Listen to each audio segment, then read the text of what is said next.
Gentleman from Washington is recognized for 3 minutes. Thank you, Mr. Speaker, and I thank the gentleman from Colorado. One of the previous speakers, the gentleman and my friend from Alabama, said today's not the time, it's not now. I want to remind him that in my effort here to defeat the previous question so that we may take up reauthorization of the Export-Import Bank, the charter for the bank expired 3 months ago yesterday. The time, you're right, the time isn't now. It was 3 months ago. The fact is, in the ensuing 90 days, there has begun a drumbeat of job loss, concrete and measurable, and it is real. But you know, I want to start over.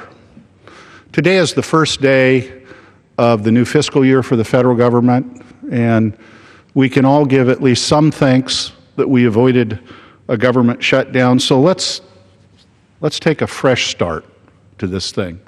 Take a step back. You know, the truth is, when I am home in the district talking with people, an amazing number have a consciousness, an awareness about the termination of the charter of the Export-Import Bank and its impact. And the most frequently asked question I get is, how could anybody do that? How can anybody do away with an institution that, as my friend, the gentleman from Michigan, Congressman Kildee, so eloquently said, has in 81 years been almost unanimously reauthorized 16 times by 13 different presidents, and has a track record of reducing the deficit and creating jobs. How can anybody do that? That's a very challenging question for me to answer, and adherence to ideological purity is just not something somebody can compete when it stands up against the real-life job loss that we've begun to experience. So in my effort, which I just digress from taking a fresh start, I want to cite that this chamber will take up later today the National Defense Authorization Act. And it's not unrelated to our effort to reauthorize the Export-Import Bank. Some people actually support what we call the NDAA because they believe it creates jobs. I frankly don't think that that's a good reason to support the NDAA. One should support or oppose it because of how it reinforces and helps us fulfill our national security objectives and goals and mission. That's why you support or don't support the NDAA. But some people do support it because of the jobs it helps create.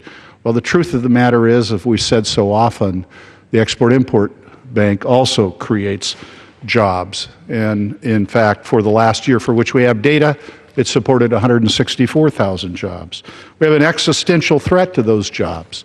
The fact is, as you've all heard, both General Electric and the Boeing Company have announced layoffs directly attributable to the demise of the Export-Import Bank. People are not concluding negotiations for foreign sales as a consequence of us not having that arrow in our quiver, because the fact of the matter is every single industrialized nation.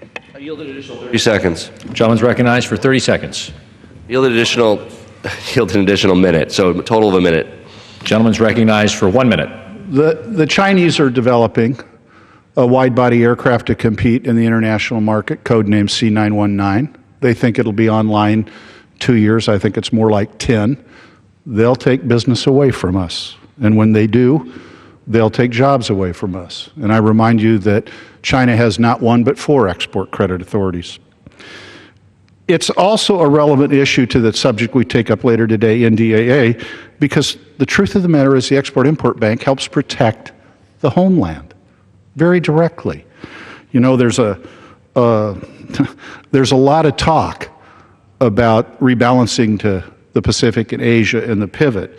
But the fact of the matter is, in order for us to compete with China, we have to retain the heart of our manufacturing base.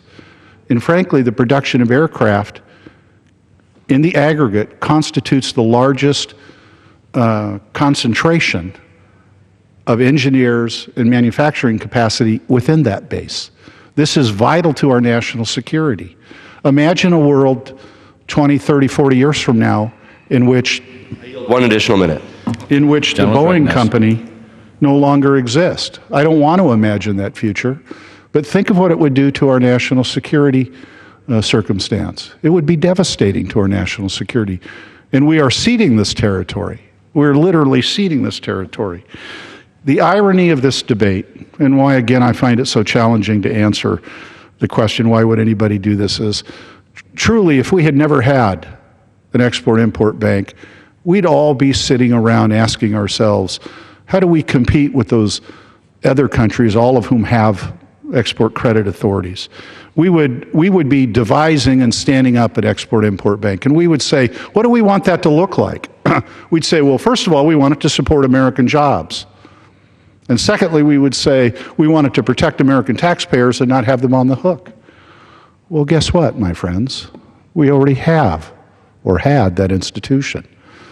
The Export-Import Bank has transferred in the last generation billions of dollars to the Treasury and reduced the deficit. The Export-Import Bank has helped create and support millions of jobs.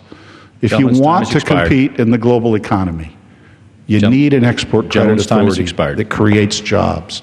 Please defeat the previous question and take up the issue of reauthorization of the Export-Import Bank. Gentleman's time has expired. Gentleman from Colorado.